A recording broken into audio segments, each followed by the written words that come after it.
Ring World Danny here at the Top Rank Gym in Las Vegas with Amari Jones, 8-0, 7 knockouts. Fighting at you still at middleweight, right? 160? You know what I'm saying? Might pop out and go down to 154. So you never know. Keep you on your toes. Still undefeated. Yes, sir. Obviously under Devin Haney Promotions. Back in the ring in action May 20th. Yes, sir. On the Haney-Lomachenko pay-per-view.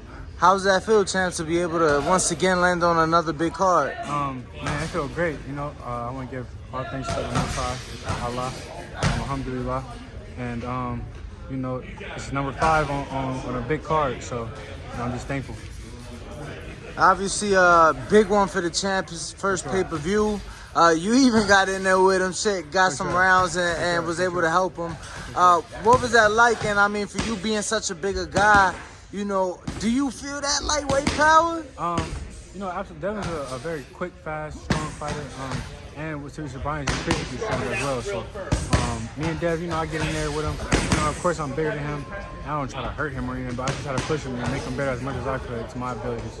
And, you know, that's my brother, so, you know, I want the best for him. And, you know, we get in there and we get it done. Now, Devin Haney, obviously a big name, but you've shared the ring with plenty of big names, likes of Caleb Plant, Tsyzu. You help Caleb for Darrell, and then you help obviously Tim for Tony Harrison. Was supposed to be Charlo originally, but you know, what is the biggest thing you're able to take away from sharing the ring with all these bigger names and these world champions and these guys? You know, all of it is tightening my screws up, you know what I'm saying? So, you know, being in the ring with Caleb, with Tim, you know, it shows me, you know, those are world-class, world championship level fighters, and they're on the verge of fighting for titles. So, you know, it just shows me where I'm at with my game, man. You know, I learn a lot from them guys and take moves from them, and we just get each other better. Now, I got to ask, you know, because there's been some recent fights going on, some big fights going on. For sure. Near and around your division, you know, wanted your thoughts first and foremost on the Tsyzu and Tony Harrison fight. Again, you was in there with Tim. I'm sorry. You know, what'd you think on the fight? How'd you see the fight play out? And was it what you expected it to be? Knowing boxing, and you know the facts that's been proven. You know what I'm saying? Tony's a hell of a fighter. He has tremendous boxing skills. I'll take nothing away from Tony, but you know, his time at the time has been looking at Tony. When he gets in there with a pressure fighter and guys that put the pressure on him, he tends to fold. So, you know, knowing Tim's style and being in there with Tim, I kind of seen that happening for Tony. You know what I'm saying? And, I'm not wishing no harm, you know, on anybody. You know, of course, I would hate to see someone hurt and whatever, but you know, it's boxing and it's happening. So kudos to Tony and Tim for getting on. So yeah, that's my take on the fight. Were you able to catch the Jesus Ramos versus Joey Spencer? I know you were at the fight. I don't know at what point you showed up. So I actually showed up probably like the last 2 rounds of the fight. Okay. And me personally, I had Jesus when I sparred with Jesus. I seen what he can do in the ring. And, how long ago did you guys spar? We sparred. This is maybe actually around this time last year. Oh, okay. When he was out at the camp. Yeah. Okay. Around this time last year, we got in the ring. We only did like maybe 4 rounds or something. But yeah, Jesus is a good fighter, and you know, I pictured that was gonna happen with him and with Joey. Joey's not impressive to me. He doesn't really show that many skills to me. So. Now, I know it was only 4 rounds, but some people feel that Jesus is a big 54-pounder.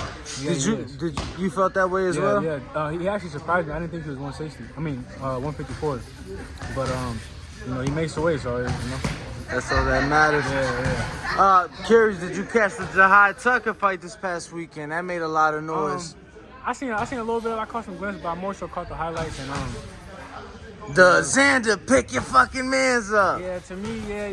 When you say something like that, I mean, he knocked him out. He did far from knock him out. So I don't even know why he even said that. You know, it was a test for him, and he didn't really stand up to what he's been saying. You know, so. A lot of people seemed impressed. You weren't impressed? Nah, I didn't really seem impressed. You know, because I'm a fighter. You know what's really going on. When you got these guys in the early stage of your career, you're supposed to, you know, they put him in there for tests to test you and to, you know, bring the best out of you. So to me, you know, Jahi showed he's a dog, but there was times in there where he got caught, and when you fight them guys that take you to the next level, and the good guys, you know, they're gonna expose them things even more and put it on you. So, you know, with that being said, it wasn't impressive to me. Is the Jahi fight a fight that would get you going at all, or not really, because he hasn't really made a name for himself? Right now in my career and where he at in his career, it doesn't really make sense. You know, definitely later on, but you know, I ain't ducking no smoke from nobody and anybody in the world. So, you know, if he wanted Top Rank want to put the fight on, we can most definitely get it on. I don't care who you are. So after May 20th, they tell you like, yo, you know, we got a date, you know, I don't know, July or August against Jahi. You know, is that the money's right? It's a TV fight. Sure. Is that something that Amari Jones, like, fuck it, we winning that right now? For sure. Like I said, I've been fighting at 160, but don't get it wrong, I could make 154, and so, you know, if they wanna put it on, we can get it on. It doesn't matter. Yeah. You know, and in that fight, I seen he got caught and he got stunned. We had him on a show earlier. He said right there when he got stunned, he said he lost his legs for about 4 or 5 seconds. So yeah, those 4 or 5 seconds with me, you're gonna be out. You're gonna be out. You stopping him. You're gonna be out. So, you know, you don't want to get caught in them 4 or 5 seconds. So. Well, Amari, appreciate the time, champ, and can't wait to see you in the ring May 20th. I know we'll speak more as camp progresses. YouTube family, don't forget to hit that like button. Subscribe to the YouTube channel. Help us get to that 1 million subscribers. We're on the road to 1 million. And obviously, we have other great content on our Patreon channel. So since this video is over, head on over to our Patreon and check out all the exclusive content, or right here on our YouTube members.